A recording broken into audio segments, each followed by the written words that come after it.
एक छोटी सी बस्ती में सूफी नूर मोहम्मद नामी एक दरवेश रहाइश पजीर था। लोगों का मानना था कि अल्लाह ने उसे ऐसी हिकमत और बसीरत अता की थी जो किसी बादशाह के खजाने से कहीं ज्यादा कीमती थी। मगर उसका लिबास पुराना और मैला होता, सर पर दस्तार हर वक्त गर्द आलूद रहती और वो एक सादा लकड़ी के कटोरा हाथ में लिए खैरात मांगता। सारा दिन खैरात मांगकर उसे जो कुछ भी मिलता वो उसमें से कुछ हिस्सा अपने लिए रख लेता और बाकी जो बच जाता वो उसे दूसरे भिखारियों और यतीम बच्चों में तकसीम कर देता।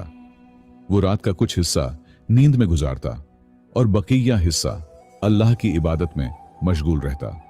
उसकी जिंदगी इसी मामूल के मुताबिक गुजर रही थी। एक दिन सुबह सवेरे जब सूरज की किरणें मस्जिद के मीनार पर पड़ रही थीं, एक नौजवान ताजिर जिसका नाम गुफरान बिन साद था, जिसका शुमार दिमश्क के मालदार ताजिरों में होता था, उसने सूफी नूर मोहम्मद के बारे में अपने गुलाम से कुछ सुना तो अपने शानदार महल से निकलकर सूफी नूर मोहम्मद के पास जा पहुंचा। उसका चेहरा गुरूर से चमक रहा था और चाल में तकब्बुर नुमायां था। उसके कपड़े इतने नफीस थे कि देखने वाला रश्क करता। गुफरान ने दरवेश की तरफ देखकर कहा, ए दरवेश, तेरे पास कितनी दौलत है। तूने सारी जिंदगी खैरात मांगकर गुजारी, लोगों के आगे हाथ फैलाया, जो कुछ मिला खा पी लिया और इबादत करके सो गया। यह भी कोई जिंदगी हुई भला? और मुझे देख, मेरी तिजारत अरब के तमाम बाजारों में मशहूर है। मेरे माल से लदे काफिले दूर दराज इलाकों में जाते हैं और दौलत से भरकर वापस आते हैं। मेरी अक्ल और उम्र देखो और फिर तुम अपनी उम्र और अक्ल पर तवज्जो दो। क्या यही तेरी अक्ल है कि तू बूढ़ा हो गया लेकिन सिवाय भीख मांगने के और कुछ ना कर सका? मैं तेरी अक्ल को नहीं मानता, क्योंकि अगर तेरे पास अक्ल होती तो तुम उसे खैरात मांगने में नहीं बल्कि दौलत कमाने में इस्तेमाल करते, क्योंकि जिसके पास दौलत होती है वही किस्मत का सिकंदर होता है।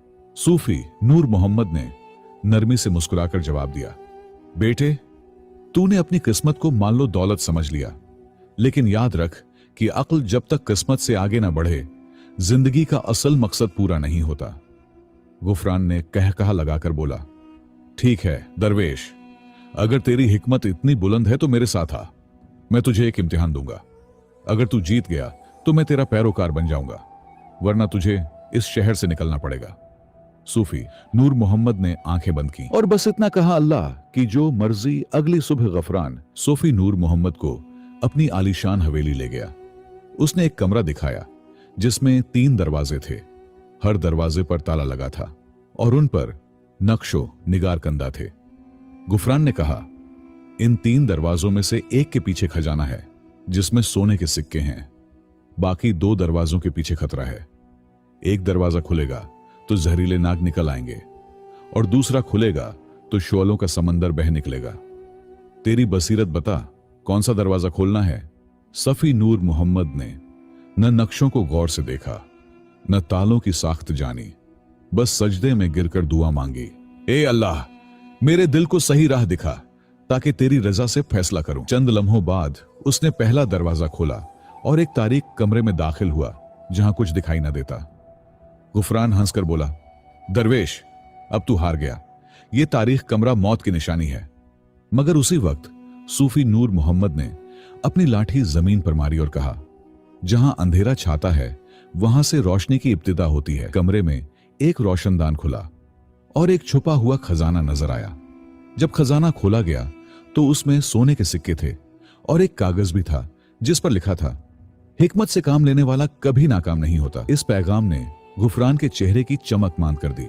उसे पहली बार एहसास हुआ कि उसकी दौलत और कारोबार सूफी नूर मोहम्मद की दानाई के सामने कुछ भी नहीं। मगर गुरूर दिल से आसानी से नहीं जाता।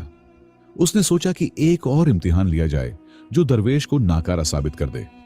इस बार गुफरान ने सूफी नूर मोहम्मद को शहर से बाहर एक सुनसान इलाके में छोड़ दिया और कहा, यहां बस एक कुआं है, न खाना, न पानी, न कोई इंसान। अगर तू वाकई ही अक्लमंद है तो 3 दिन में इस सुनसान जगह से निकलकर शहर वापस आ जाना, वरना तेरी हिकमत झूठ साबित होगी। सूफी नूर मोहम्मद ने अपनी जूती उतारी, जमीन पर बैठ गया और बोला, अल्लाह जो चाहेगा वही होगा। रात की सन्नाटे भरी खामोशी थी और आसमान पर सितारे झिलमिला रहे थे। सूफी नूर मोहम्मद ने वदू किया, 2 नफल अदा किए और दरविशाना अंदाज में जिक्र शुरू कर दिया। तीसरे दिन सुबह जब सूरज तुलू हुआ, गफरान अपने मुलाजिमों के साथ आ रहा था। उसके जहन में यह था कि दरवेश अब तक मर चुका होगा और उसकी लाश को गिद्ध नोच कर खा रहे होंगे। मगर उसकी हैरत की इंतहा न थी जब उसने देखा कि सूफी नूर मोहम्मद कुएं के पास बैठा था। वो न सिर्फ जिंदा था बल्कि उसके पास एक बकरी और चंद खजूरें भी थीं।